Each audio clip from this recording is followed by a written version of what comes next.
और जीसस से कोई पूछ रहा था कि आपका जन्म कब हुआ। तो जीसस ने जो उत्तर दिया वो बहुत हैरानी का। यहूदियों का एक बहुत पुराना पैगंबर हुआ है अब्राहम, जीसस से कोई 2000 साल पहले। अब्राहम यहूदियों के इतिहास में पुराने से पुराना नाम है। जीसस ने कहा कि अब्राहम था, उसके भी पहले मैं था। विश्वास नहीं हुआ होगा सुनने वाले को, क्योंकि विश्वास हमें केवल उसी बात का होता है जिसका हमें अनुभव हो। बात पहेली ही मालूम पड़ी होगी, क्योंकि अब्राहम के पहले जीसस के होने की कोई संभावना नहीं मालूम होती। शरीर तो हो ही नहीं सकता, लेकिन जीसस जैसा आदमी व्यर्थ ही झूठ बोले ये भी संभव नहीं। लाओसे से किसी ने एक दिन पूछा कि तुम्हारा जन्म कब हुआ, तुम्हारे जन्म की तिथि कौन सी है? तो लाओसे ने कहा, जहां तक मैं जानता हूं मेरा जन्म कभी नहीं हुआ, और मेरे जन्म के संबंध में अगर दूसरे कहें तो उनका भरोसा मत करना, क्योंकि अपने जन्म के संबंध में जितना मैं जानता हूं उतना कोई दूसरा नहीं जान सकता। लेकिन हम सब तो दूसरे जो हमें बताते हैं उस पर भरोसा करते हैं। ये बहुत ही मजाक की बात है लाओसे ने जो कही, क्योंकि आपको भी अपने जन्म का कोई पता नहीं है सिवाय दूसरों की बताई हुई बात के। दूसरे कहते हैं कि आप कभी पैदा हुए, समझें कि दूसरे ना कहें। समझें कि एक बच्चे को ना बताया जाए कि वो कभी पैदा हुआ, तो क्या कोई भी उपाय है कि बच्चा अपनी तरफ से पता लगा ले कि वो पैदा हुआ है? अगर बाहर से सूचना न दी जाए तो आपको कभी पता भी चलता कि आप कभी जन्मे? और बड़े मजे की बात है, जन्मे आप हैं और सूचना बाहर से दी गई है। और जिनने सूचना दी है उन्हें भी अपने जन्म की कोई खबर नहीं, उनको भी उनकी जन्म की खबर दूसरों ने दी, और ऐसा ही और भी आगे। जन्म एक झूठी बात है, लोकोक्ति है। लोग कहते हैं कि आप पैदा हुए, कोई आदमी कभी पैदा नहीं होता। फिर इसी तरह लोग कहते हैं कि मर गए। जिन्होंने अपना जन्म भी नहीं जाना वो अपनी मृत्यु कैसे जान सकेंगे? लेकिन जन्म हमें दूसरे बता देते हैं कि कभी पैदा हुए फला तिथि फला तारीख में, और फिर कोई मरता है चारों तरफ और हम सोचते हैं कि शायद हम भी मरेंगे। दूसरों के मरने की घटना को देखकर हम अपने बाबत भी विचार कर लेते हैं कि हम भी मरेंगे। स्वयं के जन्म की खबर दूसरों से दी गई सूचना, और मरना एक अनुमान, इन्फरेंस, क्योंकि और कोई मरा है इसलिए मैं भी मरूंगा। लेकिन जब हम किसी आदमी को मरते देखते हैं तब हम क्या देखते हैं? सच में हम क्या देखते हैं? दक्षिण में एक सन्यासी था, ब्रह्मयोगी। उसने ऑक्सफोर्ड, रंगून और कलकत्ता विश्वविद्यालय में 3 बार एक बहुत अद्भुत प्रयोग किया। उसने मरने का प्रयोग किया। वो 10 मिनट के लिए मर जाता था मेडिकली, जो भी चिकित्सक कह सकें कि मौत हो गई। कलकत्ता यूनिवर्सिटी में जब उसने प्रयोग किया तो 10 बड़े चिकित्सक मौजूद थे। कलकत्ता यूनिवर्सिटी के सबसे बड़े चिकित्सक, सर्जन सब मौजूद थे। और जब ब्रह्मयोगी 10 मिनट के लिए मर गया तो उन 10 ने दस्तखत किए हैं सर्टिफिकेट पर कि यह आदमी मर गया है, इसकी हम गवाही देते हैं। सांस खो गई, हृदय की धड़कनें खो गई, खून की गति खो गई, मरने की सारी लक्षणा पूरी हो गई। 10 मिनट बाद वो आदमी वापस लौटा, और उस आदमी ने कहा कि अगर ये तुम्हारा सर्टिफिकेट सही है तो मैं वापस नहीं लौट सकता, और अगर मैं वापस लौट आया हूं तो तुमने अब तक जितने मृत्यु के सर्टिफिकेट दिए सब झूठे थे, क्योंकि इन 2 के सिवा और क्या मतलब होगा। और उन 10 डॉक्टरों ने दूसरी बात भी लिख के दी है, और उसने लिख के ये दी है कि जहां तक हम समझते हैं और जहां तक हमारा विज्ञान जानता है, हम समझते हैं कि आदमी मर गया था, लेकिन हम अपनी आंखों को भी झूठा नहीं कह सकते, और ये आदमी फिर जिंदा है। और इस घटना ने सारी दुनिया के चिकित्सकों को चिंता में डाल दिया था, क्योंकि इसका मतलब क्या होता है? जिसको हम मृत्यु कहते हैं, वो कुछ कामों का बंद हो जाना है। सांस नहीं चलती, खून नहीं बहता, हृदय नहीं धड़कता। अगर जिंदगी इन्हीं चीजों का जोड़ है तो जरूर मौत इनके बंद हो जाने से घटित हो जाती। लेकिन किसने कहा कि जिंदगी इनका जोड़ है? जिंदगी इससे बहुत बड़ी बात है। जन्म पर जो शुरू होता है मौत पर बंद हो जाता है, लेकिन न तो जन्म पर जिंदगी शुरू होती और न मौत पर जिंदगी समाप्त होती। लेकिन हम तो अपने शरीर की धड़कन, खून की गति, नाड़ी का चलना, इनको ही अपना होना समझते हैं। इससे बड़ी जटिलता पैदा हो जाती है। इसलिए दो झूठ के बीच हम जीते हैं, एक जन्म का झूठ और एक मृत्यु का झूठ। पृथ्वी पर इनसे बड़े झूठ नहीं है, लेकिन ये सबसे बड़े सत्य मालूम पड़ते हैं, क्योंकि अधिकतम लोग, कहना चाहिए सभी, इन्हें स्वीकार करते हैं। और जो असत्य भी स्वीकृत हो जाता है वो सत्य मालूम पड़ने लगता है। लेकिन कभी कभी कोई संदेह पैदा कर देता है, कभी कभी कोई संदेह पैदा कर देता है। सिकंदर हिंदुस्तान आया और जब वो वापस लौट रहा था तो हिंदुस्तान की सीमा के पार करते समय उसे ख्याल आया कि यूनान में उसके मित्रों ने उससे कहा था कि लौटते समय एक सन्यासी को भी ले आना भारत से, और सब तो लाओगे ही, लेकिन धन, हीरे जवाहरात, मोती, वे सब यूनान में भी हैं, एक सन्यासी भी ले आना।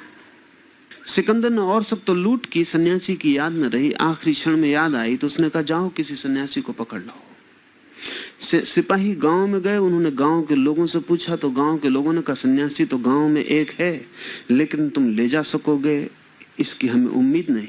उन्होंने कहा इसकी तुम फिक्र छोड़ो, हम सिकंदर के सिपाही हैं, हम अगर पहाड़ों को कहें कि चलो तो पहाड़ भी चलते हैं।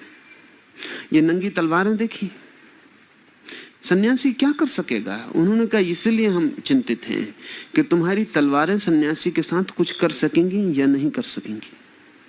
खैर तुम जाओ, एक कोशिश कर लो। वे गए। गांव के बाहर नग्न एक सन्यासी 30 वर्षों से नदी के तट पर था। यूनानी इतिहासकारों ने उसका नाम दंदामीस लिखा है, पता नहीं उसका नाम क्या होगा। यूनानी नाम उन्होंने दंदामीस दिया है। हो सकता है दंडी साधु या ऐसा कुछ, दंडी स्वामी ऐसा कुछ उस आदमी का नाम रहा हो, डंडे वाला साधु ऐसा कुछ नाम रहा हो। उन सिपाहियों ने जाके दंदामिस को घेर लिया और उससे कहा कि सिकंदर की आज्ञा है कि हमारे साथ चलो। वो फकीर नंगा हंसने लगा। उसने कहा कि हमने उसी दिन से आज्ञाएं माननी छोड़ दी जिस दिन से हम सन्यासी हुए। हम आज्ञाएं तब तक मानते थे जब तक हम डरते थे। जो नहीं डरता उसे आज्ञा नहीं मनवाई जा सकती। पर उन्होंने कहा तुम्हें पता नहीं, नंगी तलवार देखते हो, हम तुम्हारी गर्दन काट देंगे। तो उस सन्यासी ने कहा कि तुम काट दोगे वो बहुत ठीक है, तुम काट सकते हो, हम कोई ऐतराज भी ना करेंगे, लेकिन तुम्हारी गर्दन काटने से डरेंगे नहीं, क्योंकि गर्दन काटने से केवल वही डरता है जो गर्दन कटने को मृत्यु समझता है। ऐसे आदमी के सामने पहली दफे तलवारों पर जंग खा गई। नंगी तलवारें हाथ में थी लेकिन हाथ एकदम सुस्त हो गए। जो आदमी ऐसे मरने से राजी हो, इतनी मौत से उसे मारना बिल्कुल बेकार है। और जो आदमी इतनी मौत से मरने को राजी ना हो, उसको जिंदा रखना भी बिल्कुल बेकार है। लेकिन वो दूसरी बात, फिर सिकंदर से जाकर उन्होंने कहा कि वो आदमी ले जाया नहीं जा सकेगा, अजीब आदमी है। हमने बहुत लोग देखे, मरने वाले, मारने वाले, लड़ने वाले, भाग जाने वाले, ये कुछ तीसरे तरह का है। न तो वो भागता है, न वो लड़ता, उसके पास लड़ने को कुछ है नहीं, लेकिन वो भयभीत भी नहीं होता। सिकंदर ने कहा मैं खुद चलूंगा। और सिकंदर ने कहा कि हम तुम्हें स्वागत देंगे, सम्मान देंगे, शाही व्यवस्था देंगे, जो तुम चाहोगे देंगे। उस फकीर ने कहा तुम कुछ ना दे सकोगे, क्योंकि हम कुछ चाहते नहीं। बहुत बार भिखारी सम्राटों के सामने अपमानित हुए, बहुत बार भिखारी सम्राटों के सामने अपमानित हुए, क्योंकि भिक्षा देने से सम्राटों ने इनकार कर दिया। ये कभी कभी ऐसे मौके आते हैं कि सम्राट भिखारियों के सामने अपमानित हो जाते हैं, क्योंकि भिखारी कुछ लेने से इनकार कर देते। उसने कहा तुम्हारे पास कुछ भी नहीं है, क्योंकि हमें कुछ चाहिए ही नहीं। सिकंदर ने कहा तब भी कोई बात नहीं, चलना तो पड़ेगा ही, अन्यथा ये तलवार तुम्हारी गर्दन पर रखता हूं। उस फकीर ने कहा रखो। सिकंदर ने कहा तुम ना समझ हो, गर्दन कटेगी और नीचे गिर जाएगी। उस सन्यासी ने कहा कि हम सन्यासी उसी दिन हुए जिस दिन हमने देख लिया कि गर्दन कट जाए और नीचे गिर जाए तो भी हम नहीं कटते, अन्यथा हम सन्यासी ही नहीं होते। गर्दन गिरेगी तो तुम भी देखोगे कि गर्दन गिर रही है और मैं भी देखूंगा कि गर्दन गिर रही है, हालांकि तुम मुझे ना देख पाओगे, मैं तुम्हें देखता रहूंगा। सिकंदर ने अपने इतिहासकारों को कहा है कि लिख ली जाए ये बात, सन्यासी नहीं ले जाया जा सका, क्योंकि आखिरी उपाय था कि मौत से डरा दिया जाए। जन्म और मृत्यु हमारी जिंदगी के छोर है, इसलिए हमारे पास जिंदगी जैसी कोई चीज नहीं है, सिर्फ जिंदगी का एक भ्रम। ऐसा लगता है कि जी रहे हैं, जन्म से मौत की तरफ सरक जाते हैं और ऐसा लगता है कि जी लिए हैं। एक क्षण भी जिंदगी की किरण नहीं फूटती है, और एक क्षण भी जिंदगी के फूल नहीं खिलते, और एक क्षण भी जिंदगी का संगीत नहीं बजता, और एक क्षण भी पता नहीं चलता कि हम क्या थे क्या हैं। इस क्षण भी पता नहीं है। हम सब यहाँ जिंदा है, कोई भी यहाँ मरा हुआ नहीं, हम सब जिंदा हैं, लेकिन जिंदगी का हमको पता क्या है? और अगर हमको पता है तो बुद्ध और महावीर पागल थे, फिर वे किस जिंदगी को खोज रहे थे? और अगर हमें पता है तो फिर ये कृष्ण और क्राइस्ट ये किस जिंदगी को खोज रहे थे? या तो जिसे हम जिंदगी कहते हैं वो जिंदगी नहीं, और या फिर ये कृष्ण क्राइस्ट बुद्ध महावीर विक्षिप्त है, पागल है, हम बुद्धिमान हैं। हम अपने को बुद्धिमान भी नहीं कह पाते, नहीं कह सकते, क्योंकि बुद्धिमानी का अगर कोई अंतिम मापदंड हो सकता है तो हमारे जीवन का आनंद हो सकता है। जो बुद्धिमानी आनंद तक न ला पाए वो और क्या ला सकेगी? और तब मैं कहता हूं कि अगर बुद्ध और महावीर पागल भी रहे हों तो उनका पागलपन स्वीकार कर लेने जैसा है, क्योंकि वो अपरिसीम आनंद से और जीवन के अभय से भर जाता है। ये मैं क्यों कह रहा हूं? ये मैं इसलिए कह रहा हूं कि जन्मदिन के बहाने हम यहाँ इकट्ठे हुए, इससे कोई फर्क नहीं पड़ता कि वो किस आदमी के नाम से हम बहाने से इकट्ठे होते हैं। इससे बहुत फर्क नहीं पड़ता कि आ का जन्मदिन है कि बा का जन्मदिन है कि सा का जन्मदिन है। असल में जन्मदिन को हम उत्सव क्यों बना लेते हैं? उत्सव बना लेते हैं इसीलिए कि जीवन का तो हमें कोई पता नहीं। अगर जीवन का हमें पता हो तो प्रतिपल हमारा उत्सव हो जाए, फेस्टिवल हो जाए। जीवन का तो कोई पता नहीं, क्योंकि जीवन महोत्सव है। अगर उसका हमें पता हो जाए तो मैं समझता हूं कि जन्म का उत्सव फिर हम न मनाएं, क्योंकि जन्म तो सिर्फ एक शुरुआत है। और जिस जीवन में हम जी रहे हैं अगर वो आनंद नहीं है तो उस जीवन की शुरुआत कैसे आनंद हो सकती? गंगोत्री आनंद हो सकती, और काशी के घाट पर बहती हुई गंगा में कोई आनंद नहीं है। काशी की गंगा अगर आनंदित नहीं है तो गंगोत्री पे कौन सा आनंद होगा? यही गंगा और सिकुड़ी होकर और छोटी होकर, जिसको हम जन्म कहते हैं, वो है क्या? वो हमारा यही जीवन बिल्कुल प्राथमिक। इस जीवन में जबकि गंगा पूरी फैल गई है कोई आनंद नहीं है, तो जन्म में क्या आनंद हो सकता है? सिर्फ जन्म जाना कोई आनंद हो सकता है? नहीं, लेकिन हम झुटलाने में कुशल हैं। जीवन में दुख है तो हम झूठे सुख कल्पित करते हैं कि जन्म में बड़ा सुख है, जन्मदिन में बड़ा सुख है। अगर हम कहें जीवन में बड़ा सुख है तो हमारी आंखें कह देंगी कि कहां है। अगर हम कहें जीवन में बड़ा आनंद है तो हमारे पैर बता देंगे कि नृत्य कहां है। अगर हम कहें जीवन ही खुशी है तो हमारे हृदय की धड़कनें कह देंगी कि कहाँ है। तो हम कहते नहीं, जन्म बड़ा खुशी का दिन है। अब कोई जन्म तो आज नहीं है, कभी था। उसको पकड़ा भी नहीं जा सकता, जांचा भी नहीं जा सकता, पहचाना भी नहीं जा सकता। फिर हम सब एक दूसरे को भी धोखा देने में सहयोगी होते हैं। ये जो हमारी दुनिया है झूठ की, ये बहुत म्यूचुअल अंडरस्टैंडिंग पे या म्यूचुअल मिसअंडरस्टैंडिंग पे खड़ी हुई है। इसमें हम एक दूसरे को सहारा देते हैं, इसमें हम सब एक दूसरे के जन्म पे इकट्ठे होकर उत्सव मना लेते हैं। फिर वही लोग हमारे जन्म के उत्सव पर भी आ जाएंगे। हमने उन्हें धोखा दिया, वे हमें भी दे जाएंगे, और ऐसे हम जीते हैं। इधर जन्म खुशी हो जाती तो मृत्यु दुख हो जाता। वो उसी की कोरोलरी है, वो उसी तर्क का दूसरा हिस्सा है। जिसकी दुनिया में भी जन्म सुख है, उसकी दुनिया में मृत्यु दुख होगी। और ध्यान रखें, जन्म तो हो चुका, मृत्यु होने को है। इसलिए जन्म की खुशी तो ना कुछ है, मृत्यु का दुख भारी। शायद ये भी कारण है कि हम मृत्यु के दुख को भुलाने के लिए जन्म के उत्सव मनाए चले जाते हैं। ऐसे प्रत्येक जन्मदिन जन्म की कम याद दिलाता है, आने वाले मौत का ज्यादा स्मरण कराता है। लेकिन हम पीछे की तरफ देखते हैं, हम आगे की तरफ नहीं देखते। हर जन्मदिन का मतलब सिर्फ यह है कि 1 वर्ष और आदमी मरा, 1 वर्ष मरने की और पूरी हुई। जिंदगी से 1 वर्ष और रिक्त हुआ और चुका और समाप्त हुआ। लेकिन हम पीछे देखते हैं,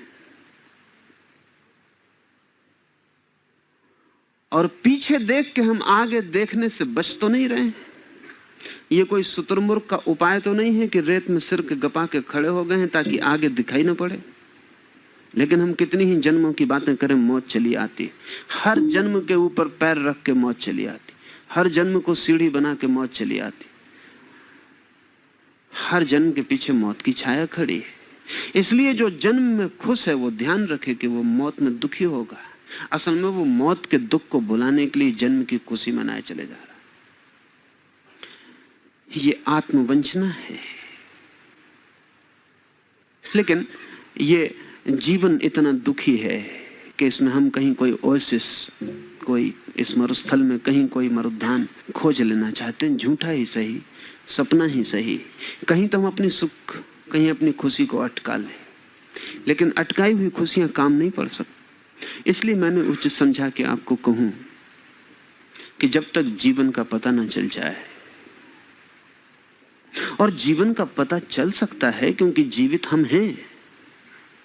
अगर कुछ भी हमारे निकटतम है तो वो जीवन है। अगर कुछ भी हमारे ठीक हाथ में है तो वो जीवन है। अगर कुछ भी इस वक्त धड़क रहा है तो वो जीवन है। अगर कुछ भी इस वक्त बोल रहा है, सुन रहा है तो वो जीवन है। श्वास भीतर आ रही, बाहर आ रही, वो जीवन है। जीवन निकटतम है, हम जीवन हैं, लेकिन उससे हमारा कोई परिचय नहीं, उससे हमारी कोई पहचान नहीं। और हम न मालूम किन किन बातों में इस मौके को गंवाते चले जाते हैं, इस परिचित होने के मौके को गंवाते चले जाते हैं। नहीं, पीछे लौट के देखने का कोई प्रयोजन नहीं है। जन्म के दिन से कुछ अर्थ नहीं है। अर्थ है तो अभी जो है उससे अर्थ है। अगर कुछ भी जानने पाने जैसा है तो वो जो अभी है वही जानने पाने जैसा है। लेकिन मन की एक तरकीब है कि जो मौजूद है उसको चूकते चले जाओ, और जो मौजूद नहीं है उसे सोचते चले जाओ।